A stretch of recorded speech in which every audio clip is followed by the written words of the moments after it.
So welcome back to our Python lessons, and we are working on machine learning, creating our first models, trying to make some predictions. So again, we're working on days 28 to 30 on irises data analysis workflow.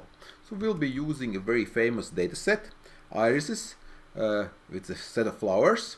But let's first do some talk. Again, before we start doing anything in a more complex project, we need some do some thinking actually first. We don't want to actually just blindly start writing code in a machine learning project. We need to make some sense of the data, right? So we have a lot of data, of course, right?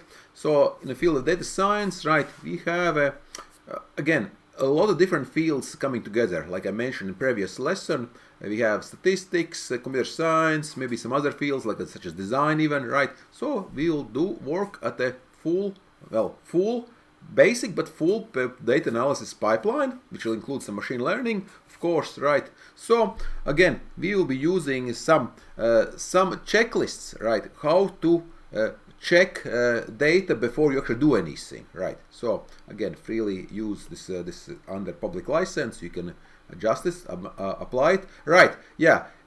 These are instructions from previous years. Used to be before Visual Studio Code, before Visual Studio Code. Right now, before Anaconda was great.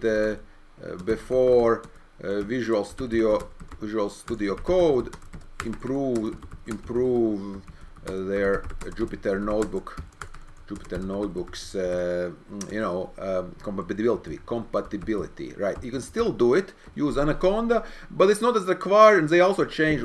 Unfortunately, Anaconda changed their licensing that to one that is problematic to larger to companies, basically to business use, right? Business use.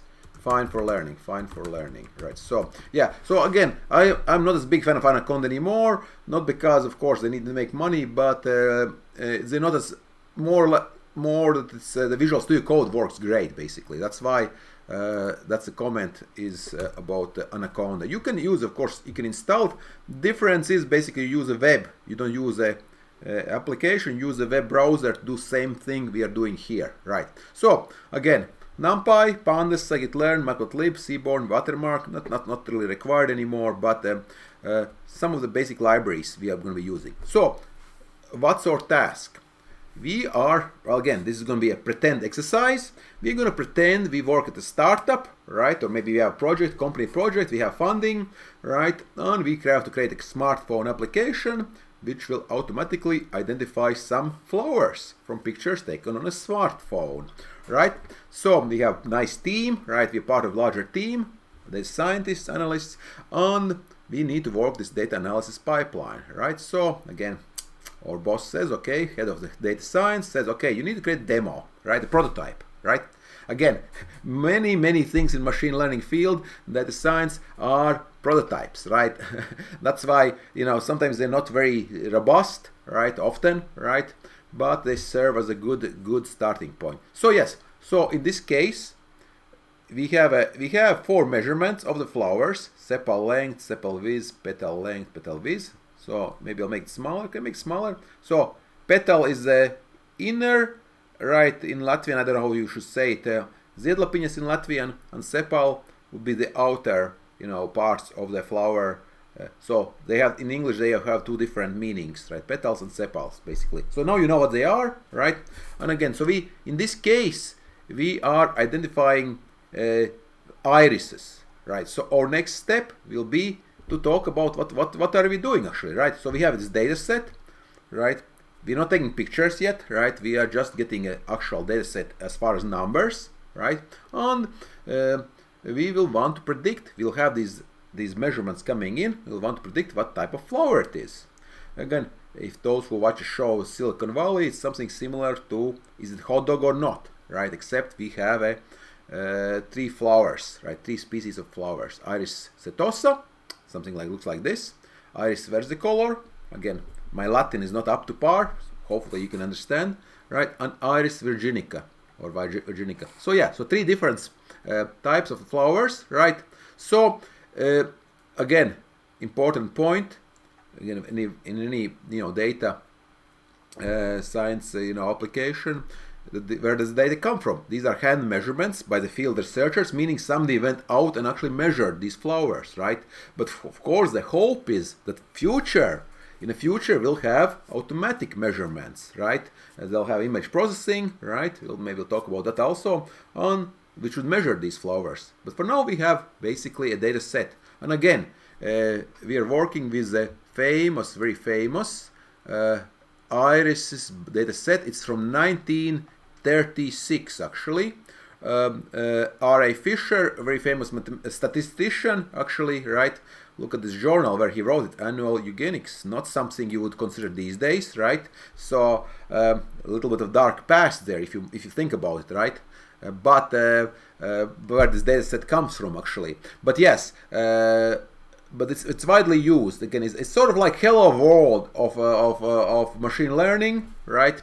This is a repository of different data sets, UCI. I believe it's UCI, UC Irvine, I believe, right? And so quite often used.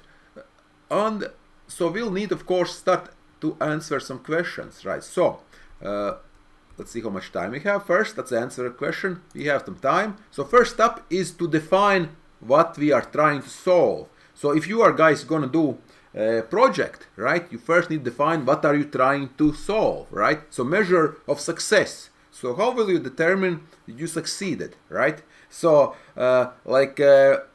so this checklist, right? So did you specify the type of analytic question, exploration, association, before you touch the data, right? So what's our task in this particular notebook, in this particular project? We are trying to classify species. So we're trying to determine a class of the flower based on 4 measurements, all right?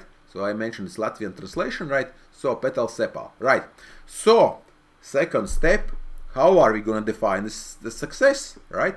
So let's do that, right? We're going to use accuracy. Again, something I'm sure we are all familiar with, the fraction. How many did we get correctly, right? So our goal is to get, in this particular case, 90%.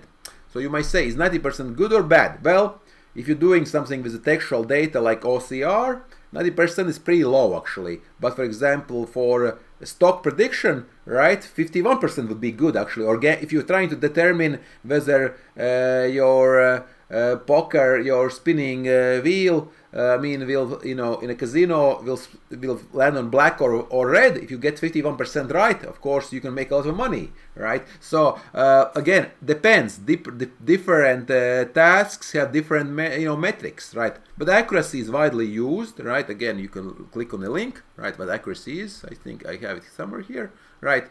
And so it's of course from statistics, but we already know what the general use meaning is. So we also need to know the context. We need to know the context, how, where do we fit in, right? So this is part of the larger world view, right? So in this case, it's going to be supposed to be a smartphone app, right? So we're providing this prototype, right?